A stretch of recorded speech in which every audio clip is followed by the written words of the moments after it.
At dahil pa rin sa surge ng northeast monsoon amihan itong weekend, nakaranas ng frost o andap ang ilang lugar sa Cordillera Region. May detalye dyan si Bridget Marcasi Pangospian ng PTV Cordillera.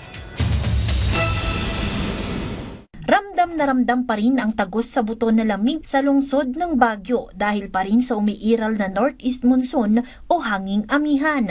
Sa tala ng Pag-asa Baguio, bumaba hanggang 9 degrees Celsius ang temperatura noong Sabado at naitala sa La Trinidad ang pinakamababang temperatura na umabot sa 7.5 degrees Celsius.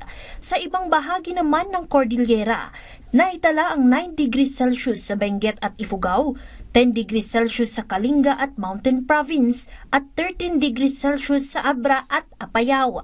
Mas mababa pang temperatura ang narecord sa ilang bahagi ng Benguet na may mas mataas na lokasyon na nagresulta ng muling pagbuo ng andap o frost. Sa ilang pananim sa Upper Inglandad, Paway, Atok, Benguet, ilang bahagi ng Masala at Nangayangan sa Madaymon, Kibungan, Benguet at ilang bahagi ng Mount Pulag sa Kabayan, Benguet. Mas mataas po yung elevation nila. So, mas prone po sila sa frosting. Sa Atok po kasi last time, nakarecord po sila ng 5 degrees and ito po yung time na meron po silang occurrence ng mga frosting. So, possible po na hanggang minimum po 5 na degrees Celsius po. Hanggang sa kasalukuyan, ramdam pa rin ang lamig sa lungsod kasunod ng 10.4 degrees Celsius na temperatura. Nananatiling single digit ang Benguet at Ifugao sa 9 degrees Celsius, 10 degrees Celsius sa Kalinga at Mountain Province at 14 degrees Celsius sa Abra at Apayao. Ayon sa Pag-asa Baguio, aasahan pa ang ganitong lamig hanggang sa Miyerkules. Sa latest na labas ni Pag-asa, mararanasan po natin itong malamig na temperatura hanggang Wednesday po or Thursday this week.